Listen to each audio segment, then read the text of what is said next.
Oui, oui, oui, oui.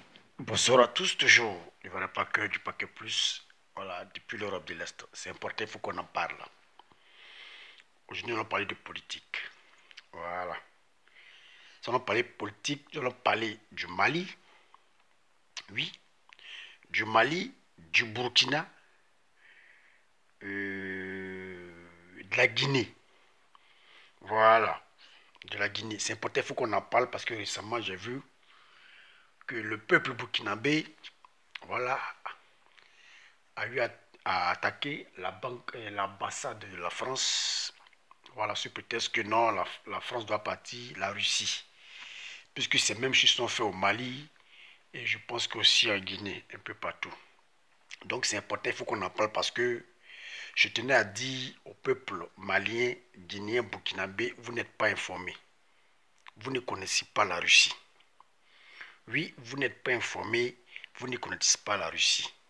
Oui, aujourd'hui vous êtes manipulés par vos frères. Oui, vos frères burkinabés, maliens, guinéens, qui sont payés par la Russie pour faire la propagande. Oui, la propagande contre la France, n'est-ce pas? Vous ne connaissez pas les Russes, parce que ces Russes-là, c'est des vrais voleurs.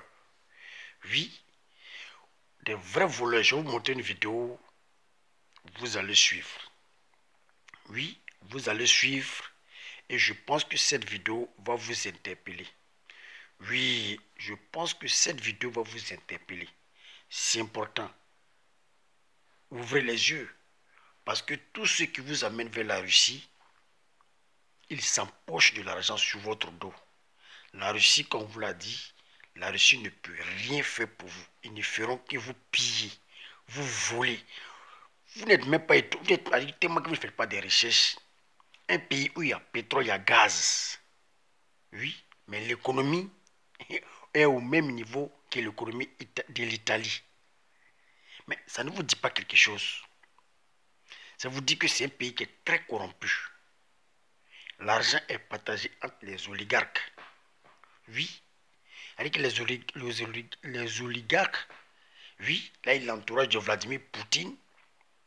Voilà. Tout l'argent du pays, de la Russie, tout l'argent de la Russie, c'est dans leurs mains. Et le peuple russe souffre. Oui, en Europe, le SMIC, c'est 1500. Mais prenez le SMIC en Russie. Prenez le SMIC en Russie, un pays où il y a le gaz, il y a le pétrole. Prenez le SMIC en Russie.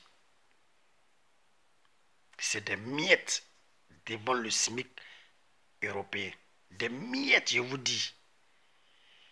Oui, des miettes parce que c'est un pays corrompu, un pays du vol. Les gars même, les gars pillent jusqu'à, il n'y a même pas pitié. Mais allez, bon, vous ne voyagez pas aussi, sinon allez un peu en Russie. Laissez le côté de Saint-Pétersbourg, laissez le côté de Moscou. Allez un peu vers fin fond de la Russie. Il n'y a même pas de route. Oui, allez un peu vers fond de la Russie, vous allez voir. On vous berne seulement avec Moscou, Saint-Pétersbourg. Mais allez dans la Russie, vous allez voir. Pourtant, c'est un pays qui a gaz, pétrole et tout. Oui. Et sans plus tarder, je vais vous montrer la vidéo. Vous allez voir. Comment est-ce que les gars pillent. Oui. Les gars pillent leur pays. Sans sentiment. Un pays où il y a le gaz et le pétrole. Parce que si l'Europe avait le gaz, le pétrole. Mais je vous jure que vraiment, l'Europe allait être le pays le plus, vraiment le plus riche au monde. Mais qui n'ont pas gaz, pétrole là. Ils sont l'un des pays les plus riches au monde. Je peux dire l'Europe est le plus riche au monde, parce que quand on voit les SMIC, déjà en Europe c'est monté. Prends les SMIC de l'Angleterre, ils ont la monnaie la plus lourde quand vous prenez l'Angleterre. Pourtant la Russie a gaz, pétrole. La Russie a gaz, pétrole. Mais pourquoi est-ce que la population vit mal? À cause des oligarques. Et voilà, je vais vous montrer la vidéo. Pour sans trop tarder, vous allez suivre cette vidéo. Et vous allez comprendre que si vous voyez que les Russes courent derrière l'Afrique, c'est pour juste tout piller. Tout, ils ont déjà commencé à piller au Mali. Centrafrique même, on n'en parle pas. Le Mali, la Guinée, c'est-à-dire que, suivez un peu. Vous allez comprendre. D'autres diront que ça, comme vous ne voulez pas l'enseigner, d'autres diront que non, c'est la propagande, c'est la politique. Non, c'est la vraie vérité. La vraie vérité. Ouvrez les yeux. On y va. C'est la vidéo. De cette grande traque, c'était parti très fort, c'était parti très très fort. Oui, regardez ces images, elles datent du 25 février, le lendemain du début de la guerre. Réunion extraordinaire à Paris avec Bruno Le Maire, avec la présidente de la Banque Centrale Européenne et avec des représentants de la Commission européenne. Et on clamait alors que l'un des nerfs de cette guerre, ça allait être l'argent. Oui, l'argent des oligarques. On espérait tout récupérer et peut-être même les convaincre de retourner leur veste et de lâcher Vladimir Poutine. Écoutez Bruno Le Maire. Nous allons livrer une guerre économique et financière totale à la Russie. Nous voulons viser le cœur du système russe, nous visons Vladimir Poutine, nous visons les oligarques. Ces sanctions, elles doivent frapper vite, elles doivent frapper fort. Et il citait à ce moment-là un chiffre choc, 1000 milliards de dollars, 1000 milliards de dollars d'actifs russes que les alliés de l'Ukraine allaient bloquer. Et aujourd'hui, l'Express consacre une enquête à cette traque aux yachts et aux villas de bord de mer. Eh bien, résultat des courses pour la France, voici le chiffre. 1,3 milliard d'euros de biens ont été gelés en France depuis février. 17 milliards pour l'Europe, 50 milliards pour les Alliés. Écoutez les détails de Béatrice Mathieu, rédactrice en chef au magazine L'Express, et c'est elle qui a dirigé cette enquête. Le résultat est bien mince et Bercy finalement a aujourd'hui pas très envie de communiquer sur ça. Au final, ils nous ont donné quand même les montants des biens qui ont été gelés et donc on a eu des chiffres exclusifs. Donc c'est l'équivalent de 1,3 milliard d'euros. Alors, on rappelle les chiffres. 1000 milliards affichés comme ambition pour tous les pays alliés. 50 milliards, 9 mois après, on passe de 1000 à 50. Et en France, c'est 1,3 milliard. Donc, entre les paroles, les ambitions et le bilan, il y a un sacré écart. Alors, évidemment, on se pose la question, pourquoi un tel décalage, Justine? Mais juste avant, quels sont les biens, au final? Qu'est-ce qui a été gelé? Eh bien, il existe une liste, un inventaire de tous ces biens. Il comprend une soixantaine de villas et d'appartements. Où ça? À Paris, à Courchevel, à Antibes, le Lavandou ou encore à Saint-Jean-Cap-Ferrat. Exemple, cet hôtel particulier parisien que vous allez voir, il appartient à Alexei Kousmitsev, milliardaire russe qui a fait fortune dans la banque et dans l'immobilier. Il était dans le top 10 des fortunes russes avant le début de la guerre. On parle de plus de 2000 mètres carrés en plein cœur de Paris, avec piscine, spa, ascenseur à voiture, le tout avec une vue sur le jardin des Tuileries. Ascenseur à voiture. Exactement, ascenseur à voiture. Mais Kousmitsev est aussi privé de cette villa que vous allez voir à Saint-Tropez, là encore avec toutes les commodités, vue mer, terrain de tennis, piste d'atterrissage pour ses hélicoptères, valeur estimée à 58 millions d'euros. Dans cette liste, on trouve aussi 6 yachts, exemple l'Amorevero qui appartient à Igor Sechin, proche de Vladimir Poutine, 86 mètres de long, 14 mètres de large, toutes les commodités encore une fois, 4 ponts, piscine transformable en piste d'atterrissage pour hélicoptère. Il est immobilisé depuis quelques mois dans le port de La Ciotat, valeur estimée 150 millions d'euros. Et puis dans la liste, on trouve aussi 6 hélicoptères, notamment celui de Roman Abramovitch, oligarque russe bien connu. Voilà, donc évidemment ça fait de l'effet quand on dit ça comme ça, l'ascenseur à voiture, j'en passe, c'est des meilleurs, mais on voit que la valeur est finalement très mince, en tout cas par rapport à ce qu'il était possible d'espérer. Alors pourquoi, Justine, la montagne a-t-elle accouché d'une souris? Bien pour 2 raisons principales. La première, c'est le maquis des sociétés écrans. Aucun de ces biens n'appartient à des personnes physiques, mais à des sociétés qui sont créées pour cela.